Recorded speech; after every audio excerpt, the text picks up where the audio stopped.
5:30 na. Late na ako.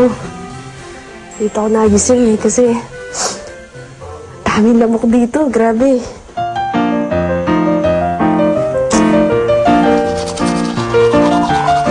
Ew, hindi na rin talaga pwede.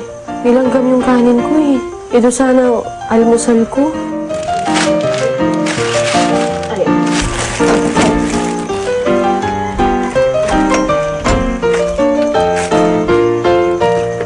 Ito, diba?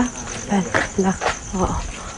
Ang usapan namin, 5:30. Kaso lang maglalakad pa ako ng malayo, so sana abutan ko yung sila ate baby. Morning po.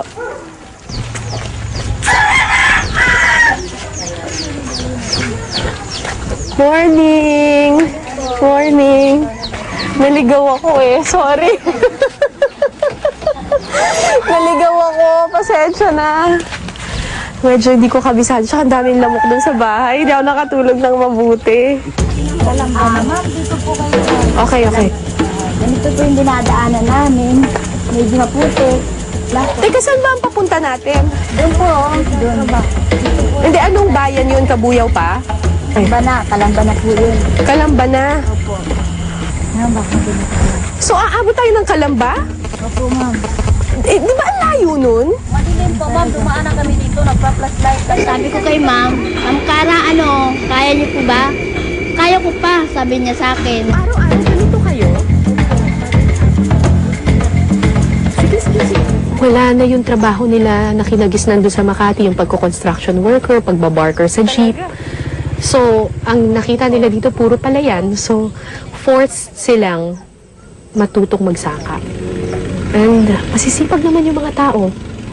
Pero dito raw, hindi mo lang poproblemahin yung trabaho, yung hirap ng pagtatrabaho. Poproblemahin mo pa yung pagpunta sa trabaho at yung paghahanap ng trabaho kasi hindi lumalapit ang trabaho dito. Malayo pa daw. Madali naman yung trabaho namin dito.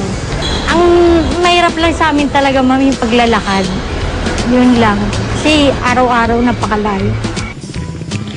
Parang parusa nga. Ha? Parang parusa nga. Kasi? Kasi mahirap eh. Oh, ano mahirap?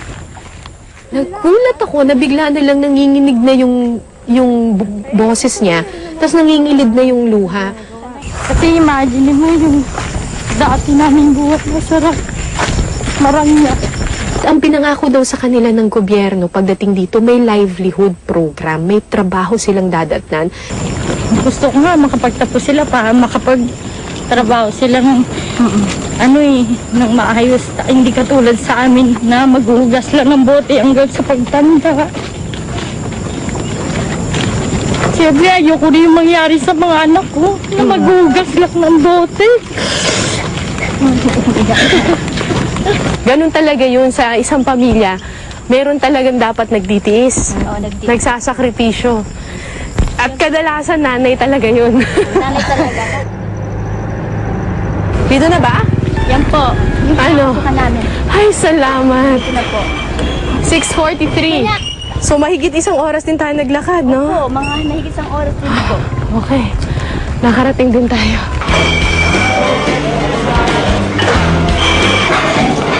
Sir, pagpasok daw po siya dun sa hugasan ng bote. Okay lang naman po, sir. Madali lang po ba? Dali lang naman.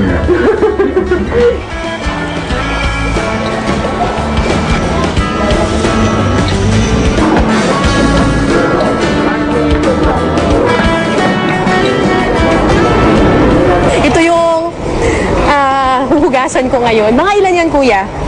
53 Mga? 53. 53 bottles. Kailangan matapos ko to kaagad. Kuya, dito pwesto ko.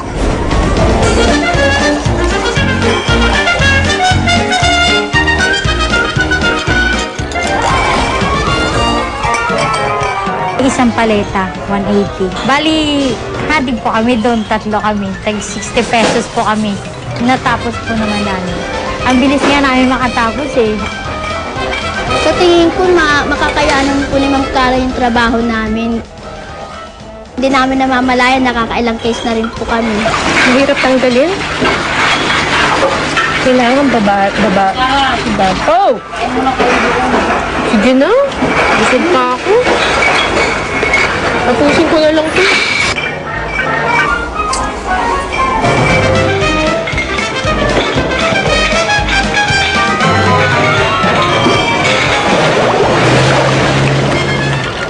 Marami na rin ako na-encounter na nag-apply sa amin na maghugas ng bote. Pero sa tingin ko, kakaiba yung kwan ni Ma'am Cara kasi mabilis siyang nakapick up ng kung ano yung ipatrabaho namin. 22 ako kanina, di ba? Plus 1, 2, 3, 4, 26. Hanggang ngayon, nanginginig yung kamay ko kasi para ka siyang namamaga dahil sobrang kakakuskus ng ganyan, tapos yung gaganunin mo yung yung aluminum, tapos gaganunin mo yung stopper. Masakit. Pagdating ng 1 o'clock, tinawag kami. Sabi, maggrupo-grupo daw kami. So, maswerte ako na kinuha naman ako nila Ate Baby na kagrupo.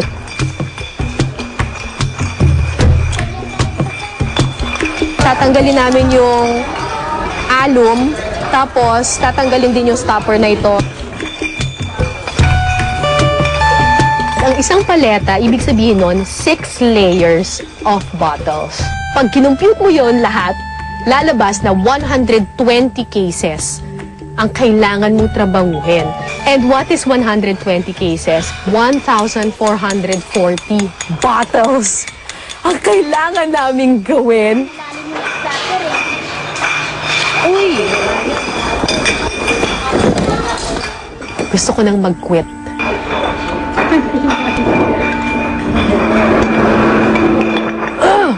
Gumagano na ako kasi wala na akong energy. Masakit na yung kamay ko, naninigas na yung mga daliri ko.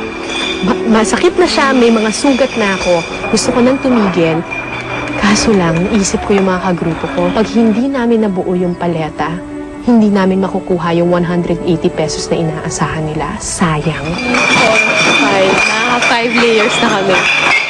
So, 20 cases to go.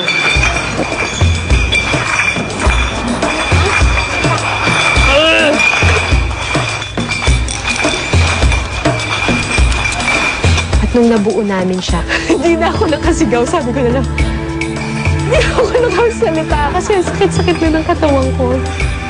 Tuwan-tuwa niya lang ako kasi natapos na.